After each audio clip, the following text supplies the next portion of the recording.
Hey everyone, what's going on? It's Drew from Enjoy Hoi Polloi, here with ideas to help you make better music, get it out, and get it heard.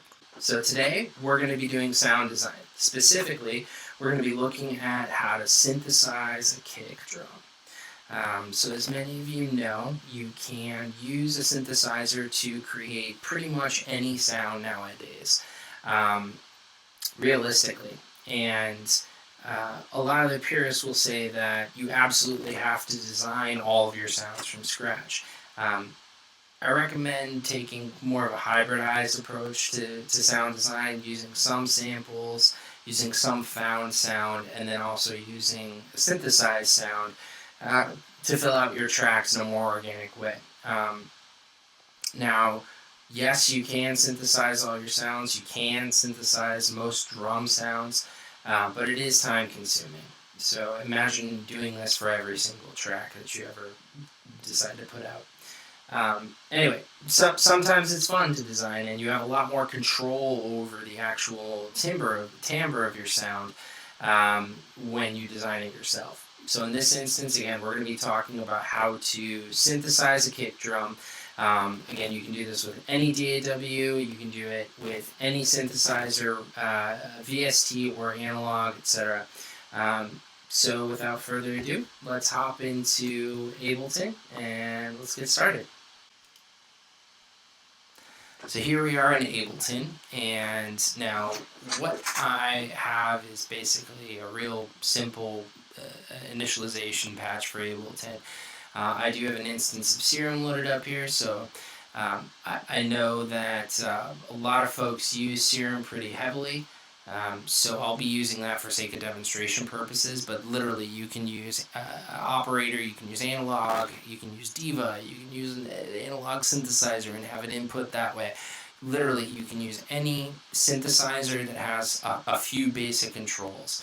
First and foremost, a single oscillator or multiple oscillators, some way to manipulate the sound on those oscillators, specifically the amplitude, so an amplitude envelope, and then some way to manipulate or apply an envelope or an LFO to pitch. So those things are what's going to allow us to create a kick drum sound. Alright, so here you see the initialization preset for Serum. Again, that comes with the standard default sawtooth wave on Oscillator A. And what we're going to do first is actually jump that down and change that to an analog sine wave. Boom, there you go. So there's a couple of different reasons for this, but the main one being that you want to start with the purest tone possible when you're working with any sound that you want to develop. We're going to start with a sine wave because we want the purest tone possible when it comes to creating this kick drum. And when I say pure, I mean lacking all of these upper harmonics that you can see in my voice. So I'll play this tone here, and you can see in span over on the right here what that actually looks like in terms of its actual frequency profile. So here's that kick drum, and this is in, I believe, yeah, C1.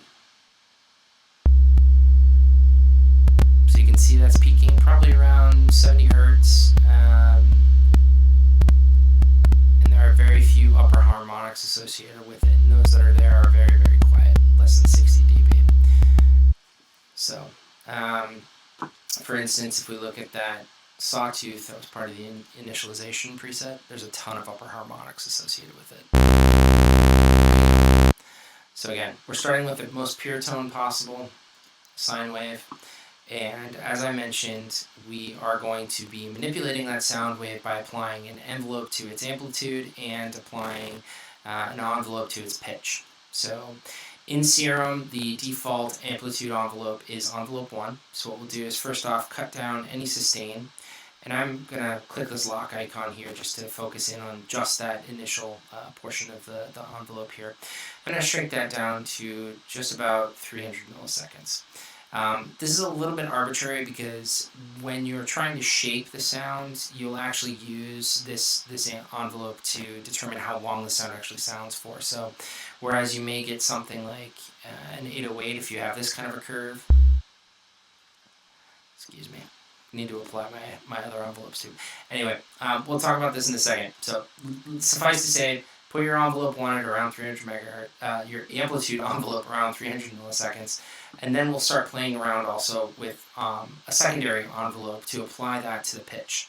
So this will be our pitch envelope, and this envelope 2 will be our pitch envelope here. Again, I would probably put this a little bit shorter in terms of duration than the amplitude envelope, and I would also make it a little bit steep. And again, that's just going to be making that change in pitch from a higher note to a lower note much more abruptly.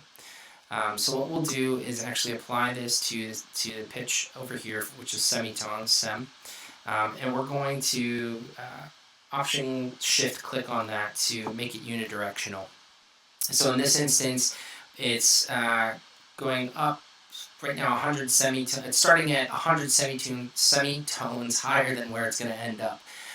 And the safest way to just make sure that you stay in pitch or in the same note while you're doing this pitch down is to ensure that you're doing this in octaves, that you're doing these pitch changes starting and ending with the same note. So for instance, I'll be hitting C on this. That was that 70 hertz roughly sound that you were seeing in span. So what I want to do is go up in multiples of 12, again an octave, to get to a point where we're starting at a high C, going to a low C very quickly. I've seen people say, use 4 octaves. I use 6. It's just fun that way. So we'll bring this down to about 72, or 272 exactly, rather. I'm going to turn up the volume just a little bit louder here. And now we have our basic settings for our kick drum. This is what it sounds like. Excellent. So again, I should say that's basically it. Like that can be your kick drum. That's a pretty boring ass kick drum, but that's effectively all of the things you need to know in order to create one. Now, what I do at this point is start playing around with the amplitude envelope to determine how punchy or boomy that sound is. So for example, if you want to do an 808 kind of sound, you're looking at more of a shape like this to the amplitude envelope. And again, you can probably extend that out a little bit. We'll put it out to like 900 milliseconds. And there's your 808.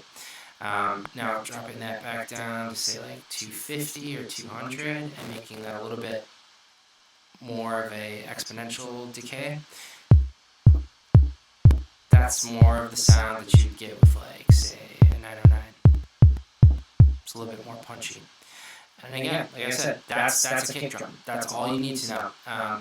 And now what you want to do is kind of experiment with applying different things, different plugins to it.